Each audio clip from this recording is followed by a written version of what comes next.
ज़िंदगी में जब कयास ख़त्म होने लगता है, मसले कम होने लगते हैं और परेशानियाँ आस्ता-आस्ता धुंधलाने लगती हैं, तो आप परेशान हो जाते हैं ना? आप इस बात पे परेशान हो जाते हैं ना कि परेशानियाँ कम हो रही हैं। अच्छा लगता है ना आपको मुश्किलों में घिरा रहना? अच्छा लगता है ना कि इर्द-गिर्द शोर-शराबा रहे? ऐसा हो सकता है, इट्स नॉर्मल। ऐसा बहुत से लोगों के साथ होता है और वो परेशान हो जाते हैं कि आजकल मेरी ज़िंदगी में कोई परेशानी क्यों नहीं है? ऐसा क्यों नहीं है? आइए इसके ऊपर बात करते हैं। मेरा नाम लाइका है और मैं फार्मासिस्ट हूँ बाय प्रोफेशन। ये एक साइकोलॉजिकल रीज़न हो सकता है कि आपको कयास यानी शोर शराबा, परेशानियाँ हर वक्त कुछ ना कुछ आपको स्ट्रेस में रखे। इन चीज़ों की आपको इतनी आदत हो जाए कि इनके बगैर आप आरामदेह महसूस ना करें, बल्कि आप इनके अंदर आरामदेह महसूस करें। आप परेशानी के अंदर, आप गमों के अंदर, आप स्ट्रेस के अंदर अपने आप को रिलैक्स महसूस करें। तो ये कैसे हो सकता है? आइए इस पे बात करते हैं। आपका माइंड उस चीज़ के साथ कंफर्टेबल होता है जो कि familiar होती है, उस चीज़ के साथ नहीं जो कि सेफ होती है। लिसन मी करेक्टली, मेरी बात ध्यान से सुने।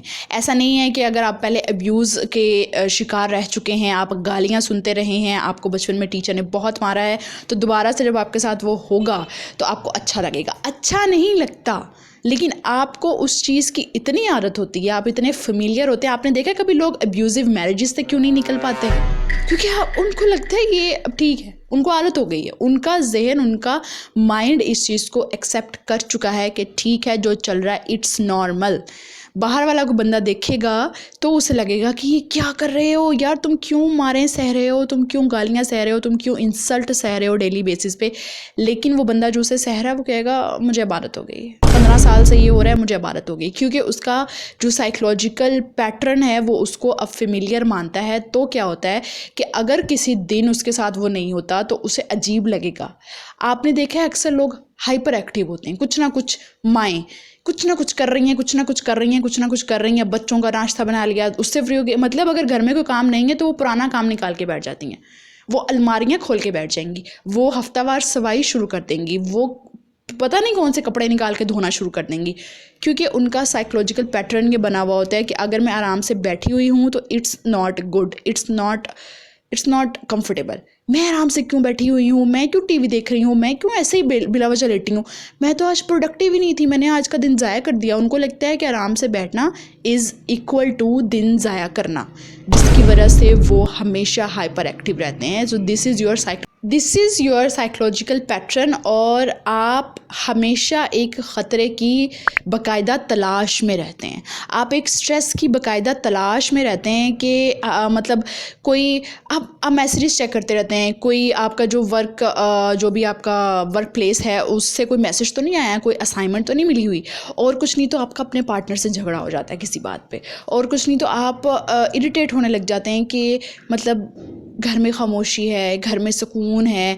मतलब ऐसा नहीं है कि आपको वो पसंद नहीं है, लेकिन आप उससे फ़ेमिलियर नहीं हैं, क्योंकि ज़िंदगी के 25, 30, 35 साल आपने एक कयास में गुजारे हैं, आप एक स्ट्रेसफुल एनवायरनमेंट में रहे हैं, तो इसलिए आप उस चीज़ से फ़ेमिलियर नहीं हैं और आपको वो चीज़ समझ में नहीं आ रही। तो आपका माइंड उसको डेंजर समझेगा, आपका माइंड उसको अनसेफ समझेगा, आपका माइंड उसको अनफेमिलियर समझेगा कि ये पता नहीं कोई नई चीज़ हो रही है। और आपको ये बात पता है, जो लोग इंटरनेट से वाबस्ता हैं उनको पता है कि आपका माइंड जिस चीज़ से फेमिलियर नहीं होता उस चीज़ को वो ख़तरा ही समझता है और उस चीज़ से वो भगाने की कोशिश ही करता है। एक बंदा जिसने पूरा साल कभी स्टडीज़ नहीं की, आखिरी हफ्ते में बैठ के पढ़ने लगेगा तो उसका दिमाग उसको यही कहेगा कि ये इम्पॉसिबल है, तुमसे नहीं होना, इसको छोड़ दो, तुम नहीं कर सकते।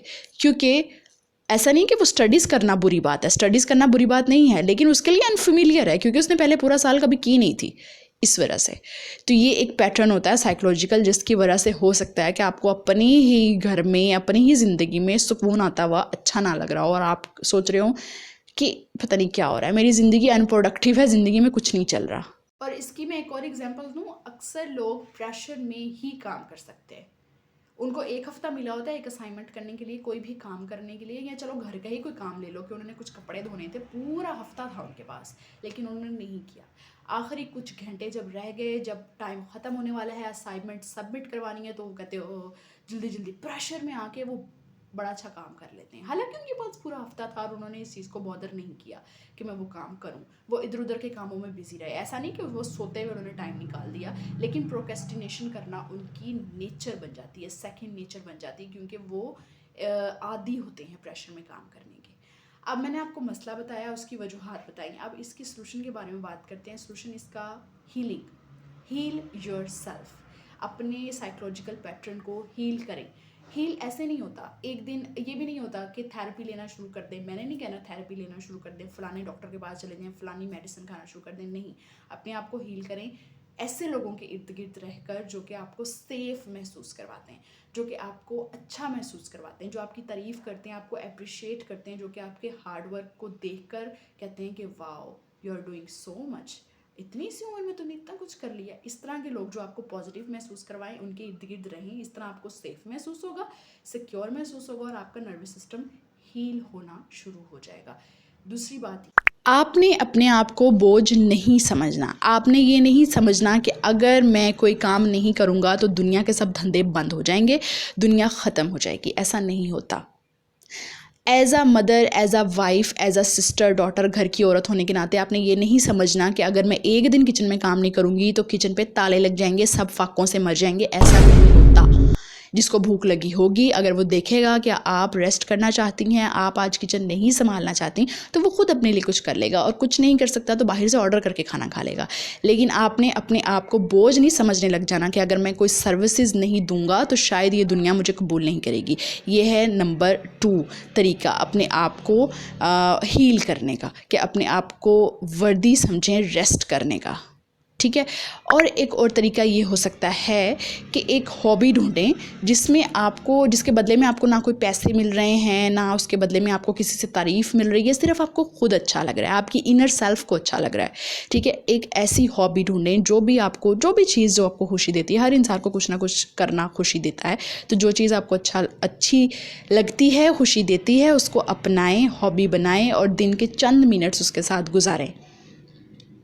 वो काम आप अपने लिए कर रहे होंगे, किसी के लिए नहीं कर रहे होंगे। वो आपकी सर्विसेज नहीं है, वो आपकी खुशी है। वो चीज़ आपको हील करेगी, आपका नर्वस सिस्टम अपने आप को पुरसकून महसूस करेगा और आप उस भाग दौड़ वाले नर्वस सिस्टम के पैटर्न से आस्ता आस्ता बाहर निकल आएंगे।